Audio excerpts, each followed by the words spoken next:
All right. Good morning, good afternoon, wherever you are listening to this right now. I wanted to pop on here and I wanted to get my first solo kind of conversation or podcast going because I had some things I wanted to kind of bring into in light of 2025 and to kind of give some insight from what I've taken from my job as a coach, trainer, and just in the field of fitness from my own personal experiences and client experiences as well. I got to apologize for my voice. I got some kind of cold, which is making me sound pretty run down, but I promise you I'm not feeling too bad. But yeah, so I want to take this opportunity to kind of like get my brain out here onto this space. It's been a goal of mine, and I was really trying to act on that. Essentially, what I was thinking recently was that I wanted to make sure that I didn't leave everything I could offer that could potentially help others in my head, and I could get it out so people could, if it helps one person, it helps one person. So I've brought a list of 10 into just a a quick little conversation here that maybe we can expand on later, but also maybe I'm hoping people can take into 2026 and and you can utilize it so they can get next level results, which is I'm all about. So let's do it. Okay. So the first thing I've found that has been very valuable, and these aren't in no particular order. These are just kind of just again things I've noticed through my job, working with clients, and again my own results, is that the first thing, number one, I'm going to say is that people that know, they do. People that don't, they say they know. Okay, I'm not going to expand too much on that. I'm just going to say it again. People that know, do. People that don't know, they say they know. Okay. Now, what does that mean? It just means that to know is to act. And I'm not going to elaborate.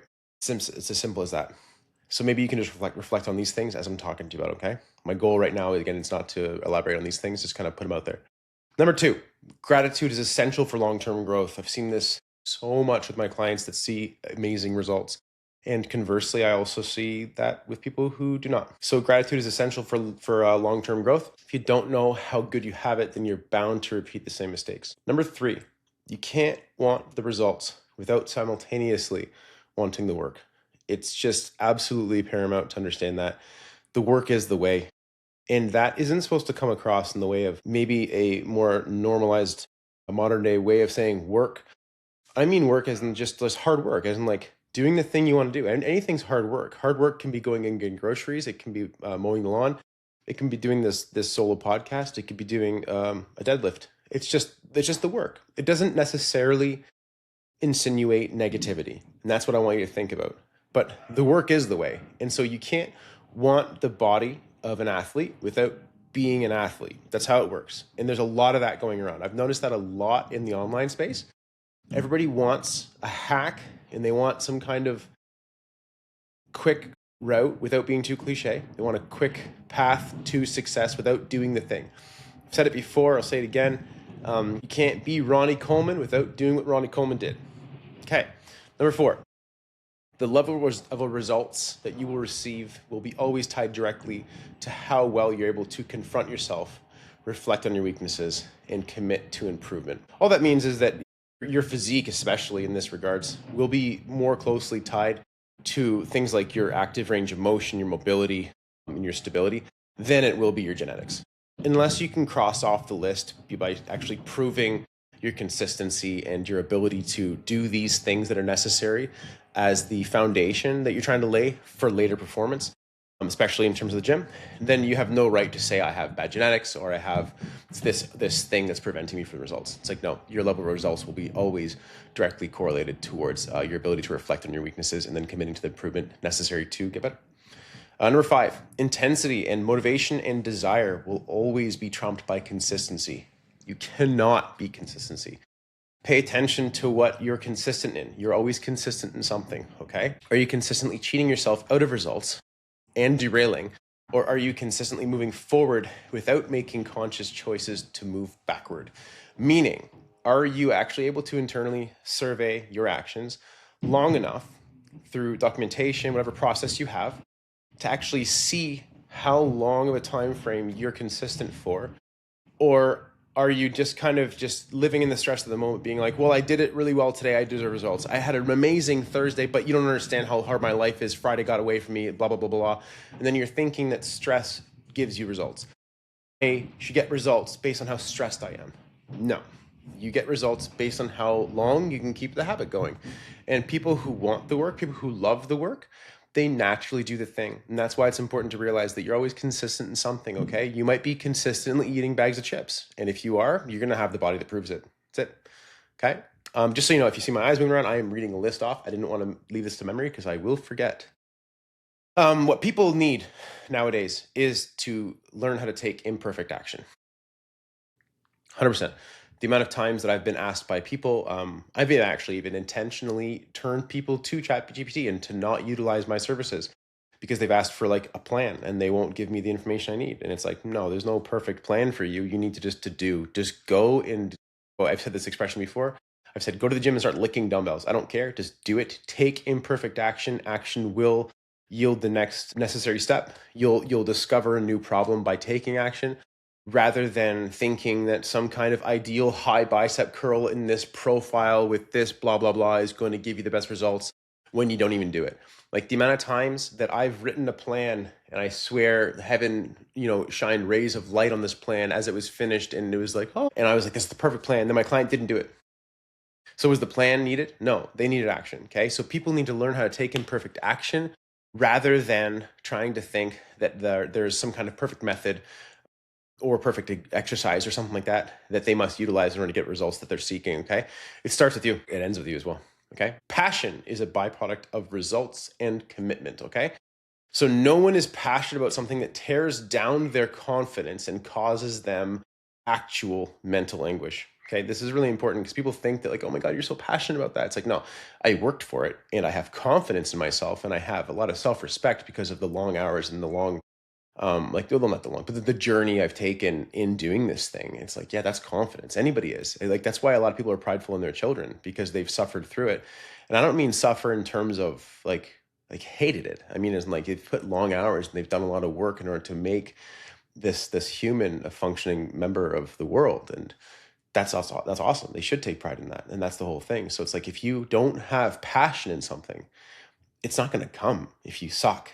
It's just the way it is. And I want to elaborate on that because I think that somebody's going to hear that and they're going to say, well, I'm bad at playing piano and I love it.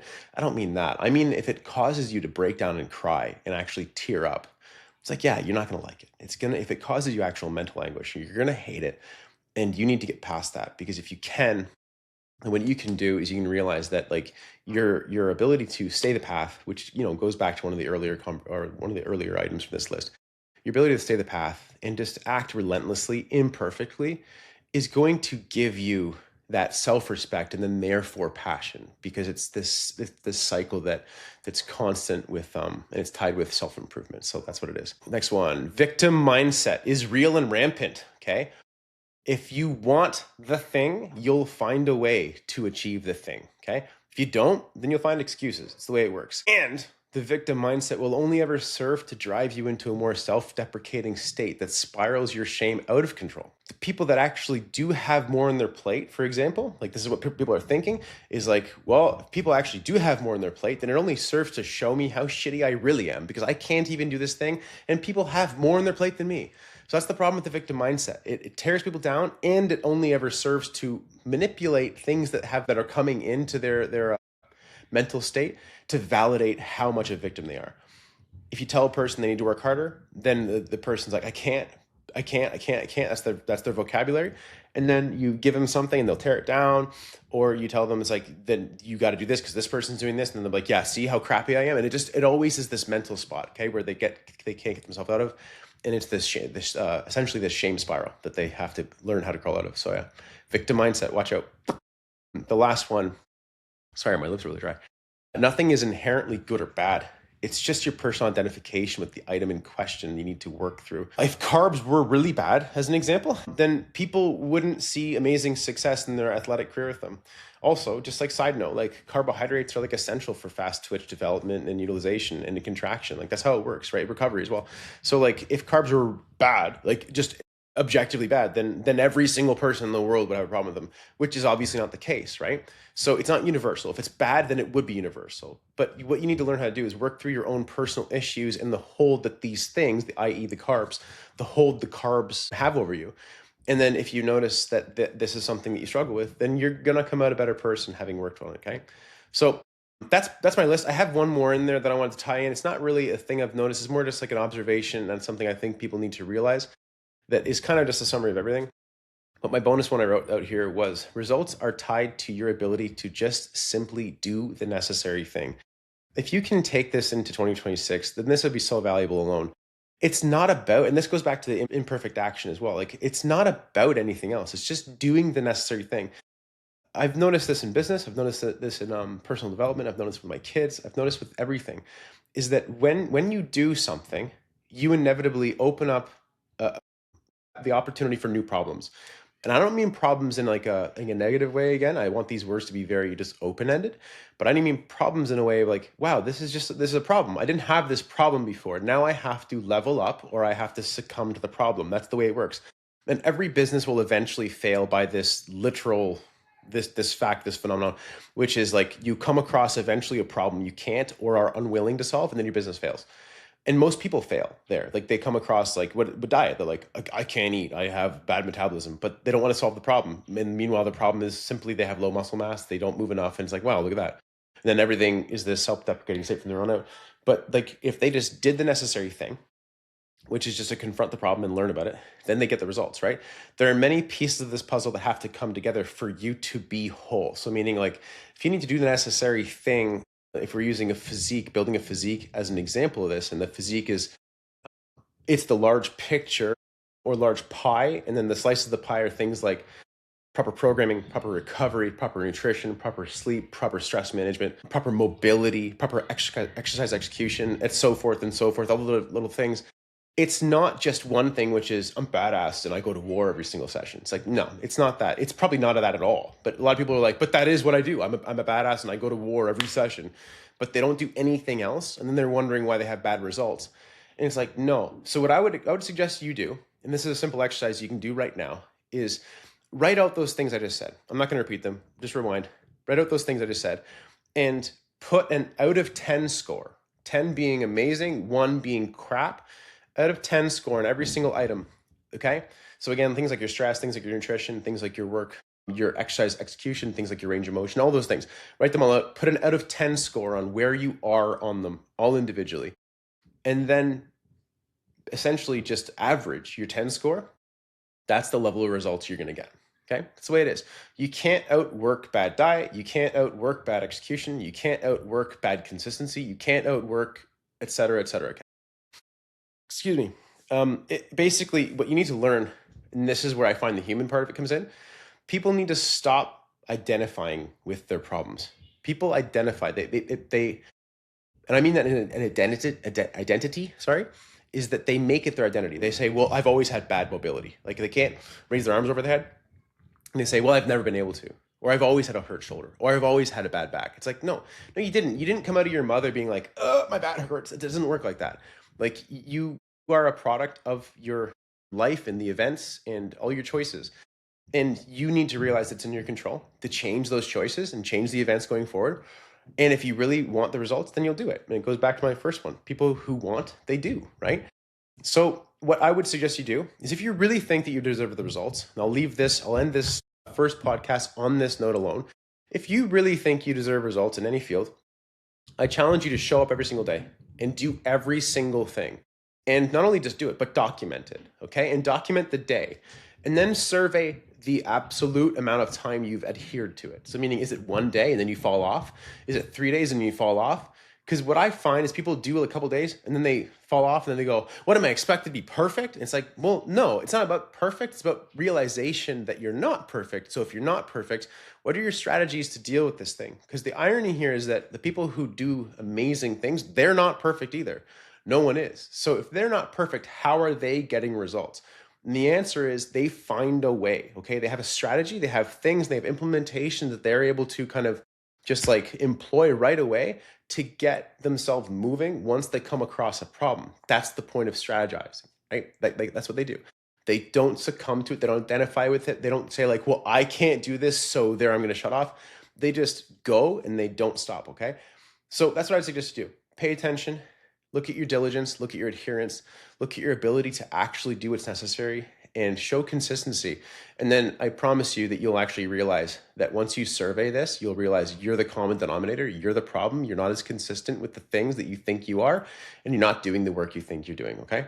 So anyways, that's my list. If you need to, I would suggest you go over it. Give me a like, give me a follow along with this kind of stuff.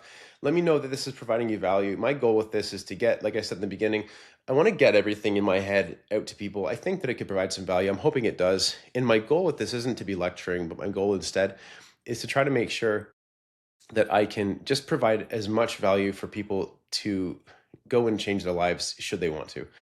I don't want to step on a high horse. It's not my intention.